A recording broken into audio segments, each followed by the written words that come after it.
Em nosso estudo de hoje, a lição 52 do livro Encontro Marcado, que tem por título Idiotia, lesões cerebrais irreversíveis. Surge aqui e ali quem pergunte por eles, os tiranos que ensoparam um mundo de lágrimas, conhecidos por lamentáveis fazedores de guerra, apropriavam-se da autoridade, comandavam o extermínio das cidades que lhes rendiam sem restrições, passavam quais ciclones pestilentos, incendiando sítios prósperos, aniquilando homens dignos, abatendo enfermos, desrespeitando mulheres, empalando fugitivos ou decepando os braços de crianças inermes.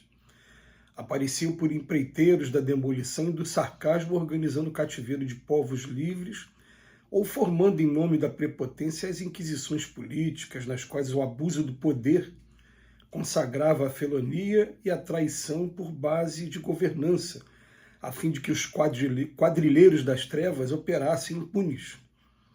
Salientavam-se por mandantes dos choques de violência em que os fracos eram irremediavelmente impelidos à queda ou espoliados sem remissão. Entretanto, nas sedes purpuradas e nos palácios faustosos em que transitavam sorridentes, na direção do sepulcro, repontavam sem que eles mesmos percebessem as maldições dos sacrificados, os choros das viúvas e dos órfãos, os gritos de horror dos perseguidos quando traspassados pelos últimos golpes, as chamas das fogueiras destruidoras, o sofrimento dos mutilados, as pragas dos feridos agonizantes largados à ventania da noite, o sangue dos campos recobertos de cadáveres insepultos, o frio das necrópoles encharcadas de prantos, o infortúnio dos lares vazios, o protesto das escolas arrasadas, a dor silenciosa dos templos derruídos, os adeuses e os soluços dos mortos. E ao deixarem o corpo físico, muitas vezes com as honras tributadas aos grandes chefes, no próprio catafalco resplendente de lumes de perneio, com cânticos e orações, nos quais se lhe homenageavam os restos, passaram a escutar, terrificados e indefesos, o vozerio de condenação e algazarra do desespero com que eram recebidos em novo nível de consciência. Atormentados então por muitas das vítimas que não lhe desculpavam a crueldade, humilhados e desditosos, suplicavam na providência divina a própria internação provisória em celas de esquecimento e renasceram na esfera do raciocínio deformado e entenebrecido.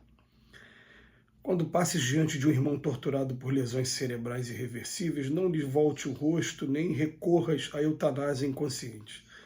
Quase sempre o companheiro situado na provação temporária da idiotia é um gênio fulgurante, reencarnado na sombra, a estender-te o pensamento aflito e mudo, necessitado de compaixão.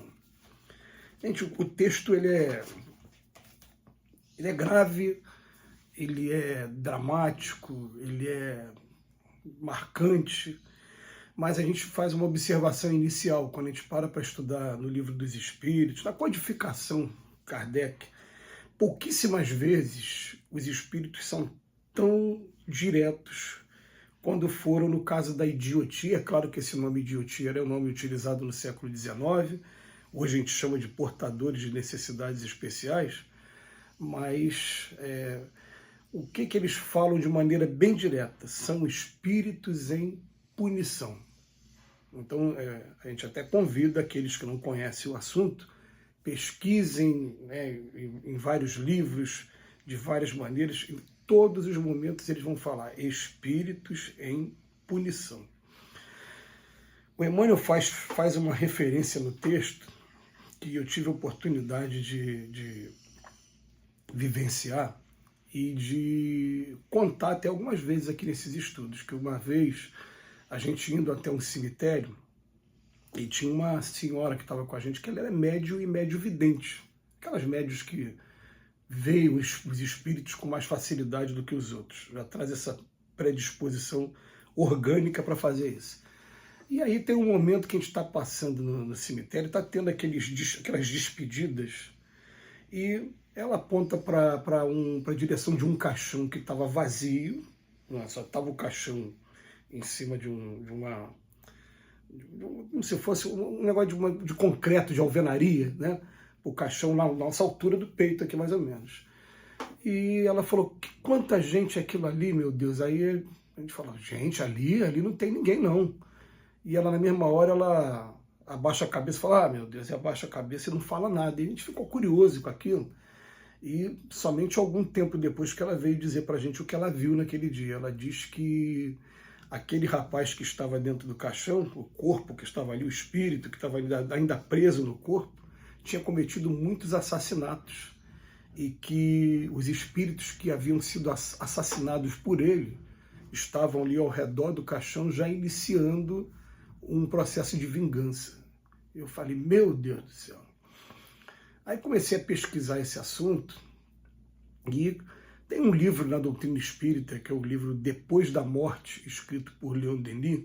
E Leon Denis, para quem não sabe, ele veio para consolidar a doutrina espírita. Então ele escreveu livros para solidificar o que deixou Allan Kardec.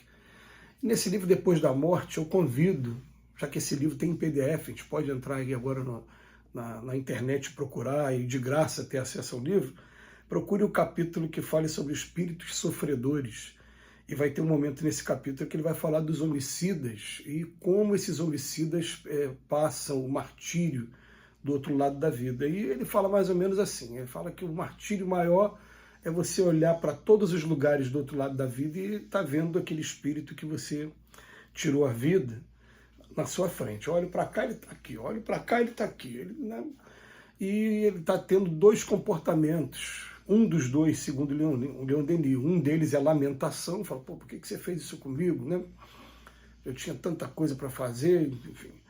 E o outro pode ser maldição, falar, agora é minha vez, agora eu vou atrás de você até o inferno, agora você vai se ver comigo, aquela coisa de vingança. E eu fiquei pensando, né?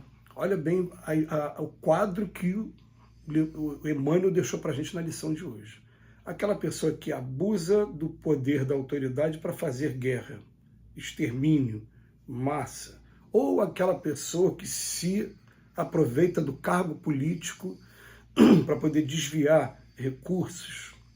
Olha o que ele diz. Ele diz que enquanto a pessoa está sendo homenageada no seu enterro, e muitas vezes com cânticos, com glórias, os espíritos que se sentiram prejudicados por ele, já estão ali no próprio enterro mesmo, já iniciando um processo de vingança em cima dele. Então ele vai ficar ouvindo aquelas acusações o tempo todo, e aquilo vai trazer uma perturbação tão grande que depois acaba sendo ali uma realidade no mundo espiritual para esses espíritos.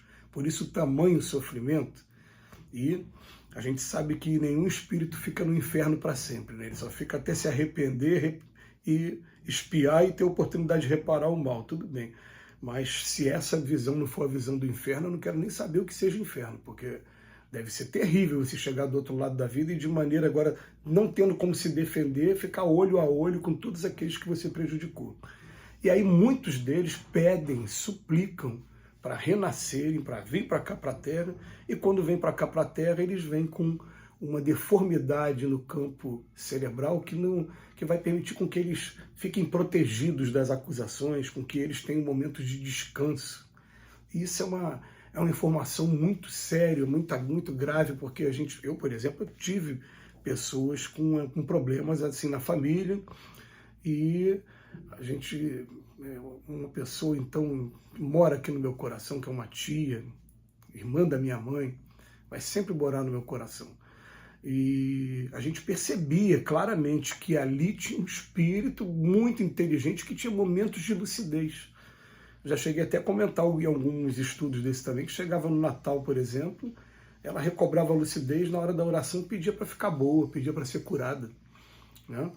Aí eles dizem para a gente, os espíritos, ó, esses que estão nos corpos daqueles que são portadores de necessidades especiais, eles compreendem, sabem muito bem por que estão passando por essa situação, e quando evocados no momento do sono, na hora que estão em momentos de emancipação da alma, eles algumas vezes vêm dizer para a gente o que aconteceu e por que eles estão precisando de cuidados especiais. Então, a gente precisa botar uma coisa na cabeça. Precisamos amar muito e ajudar muito esses espíritos que vêm até a nossa família nessas condições.